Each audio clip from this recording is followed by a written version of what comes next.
শোন এখানে, শোন হুমায়ুন কবির, বাড়িতে গিয়ে বাবা মাকে বল পশ্চিম বাংলায় বিজেপি সরকার করেছে। তোর গলার মধ্যে একটা তাবিজ ঝুলিয়ে দিতে বল, কারণ তোর কপালে অশেষ দুর্গতি আছে। এখানে কোনো খালা ফুফু চাচা চাচির সরকার নেই। এখানে ভারতীয় জনতা পার্টি তৃণমূলের দুর্নীতির বিরুদ্ধে, তৃণমূলের চোখ রাঙানির বিরুদ্ধে এবং একটা সম্প্রদায়ের উস্কানিমূলক মন্তব্যের বিরুদ্ধে সরকার গড়েছে। রাজ্যের মুখ্যমন্ত্রী পদে বসতে চলেছেন হুমায়ুন কবির, কিংবা উনি দেশের প্রধানমন্ত্রী হতে পারেন। এটা যদি স্বপ্নে আপনি ভেবে নেন তাহলে কি হতে পারে একবার দেখুন।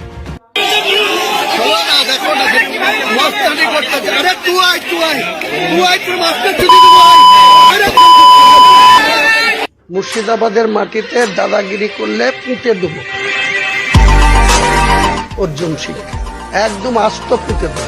অশিক্ষিত আজ নেতা হয়েছে, মুসলমান সম্প্রদায়ের লোকেদেরকে নিয়ে রাস্তায় নামবো, আমি রাস্তা কাঁপিয়ে দেবো। এই হনু রে, তুই কি মুসলমান সম্প্রদায়ের লোকেদের মাথা কিনে রেখেছিস? আমি সম্ভবত ভিডিও করতে গেলে কাউকে তুই তোকারি করি না, সত্যি কথা বলতে আমার রুচিতে বাধে, কিন্তু এই অপদার্থ লোকটিকে, এই অশিক্ষিত অযোগ্য লোকটিকে আমি তুমি সম্বোধন করব না। অতিবার বেরো না, ঝরে পড়ে যাবে। আপনার যে বার বেড়েছে না, আপনি খুব শীঘ্রই ঝরে পড়ছেন। আপনার গলাটা ছেড়ে রাখা হয়েছে মানে আপনি এখন অতিরিক্ত ঘাস চিবিয়ে খাচ্ছেন, কিন্তু যেদিন আপনার গলায় আর আপনার মুখের মধ্যে জালিটা পড়বে না, সেদিনকে আপনি বুঝবেন যে গরু হওয়া কত জ্বালা। এই মমতা ব্যানার্জি হেরে যাবার পর থেকে যেই অরাজকতা আমরা পশ্চিমবাংলার মাটিতে দেখতে পাচ্ছি, সত্যি আমরা আশা করিনি। দলে তো হার জিত আছেই, কোনো দল জিতবে কোনো দল হারবে, তার মানে এই নয়, মানে যেটার সঙ্গে সঙ্গে এইভাবে গণপিটুনি, ডিম ছোড়াছুড়ি, বিভিন্ন ধরনের অত্যাচার, মানে এক কথায় বলা যেতে পারে পুরো তালেবানি অত্যাচার চলছে পশ্চিমবঙ্গে, এখনো কিন্তু চলে যাচ্ছে। এখানে যে কোনো সরকার আছে বলে তো আমার মনেই হয় না। সরকারের এরকম উদাসীনতা এরকম করে যাচ্ছে, মানুষকে পিটিয়ে যাচ্ছে, যা ইচ্ছে তাই করে যাচ্ছে। এগুলো কি কোমরে দড়ি বেঁধে লোককে রাস্তায় টানতে টানতে জেলে নেওয়া হচ্ছে। আর এগুলো সব যারা মানে নিচুর দিকের সব নেতারা রয়েছেন, কেউ মানে যত কাউন্সিলর, পঞ্চায়েত, এর বড় নেতা মন্ত্রীকে কিন্তু আমরা একজনকেও দেখিনি এইভাবে মানে করা হচ্ছে। কয়েকজন মন্ত্রী ছাড়া কৃষ্ণনগরের মন্ত্রীর ওপরও কিন্তু এরকম অত্যাচার করা হয়েছিল, সেটা কিন্তু আমরা ভুলিনি কেউ। যাই হোক, যারা জিতে এসেছেন বিজেপি, তো তারা কেন এরকম করছেন? কেন, কিসের জন্য?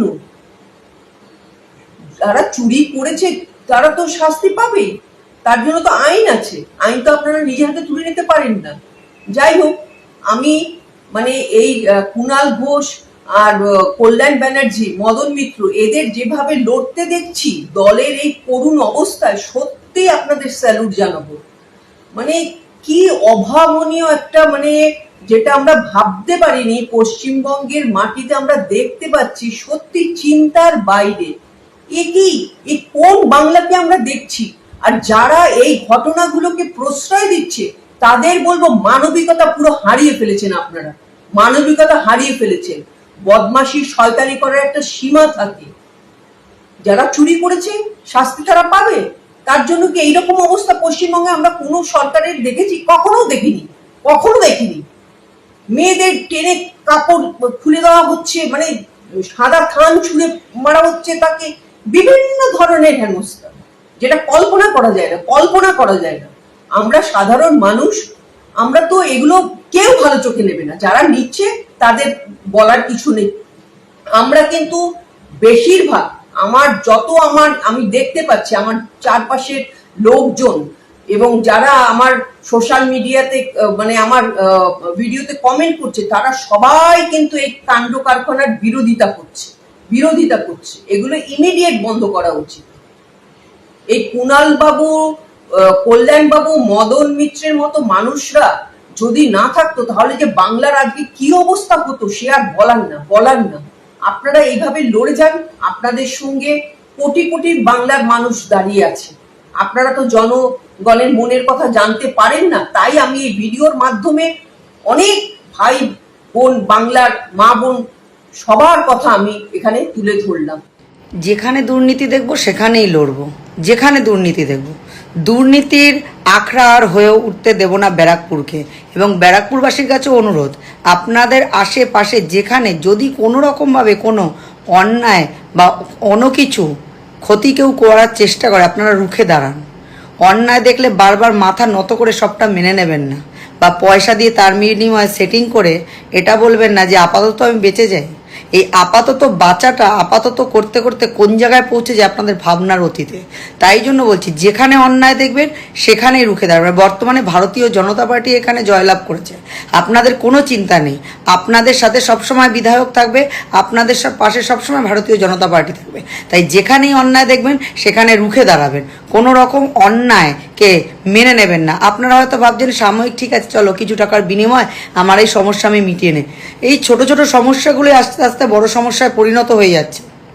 এই যে তৃণমূল আজকে এত যে ওরা কি বলবো অন্যায় করে গেছে, অত্যাচার করে গেছে, আপনাদের সহ্যের জন্য করে গেছে।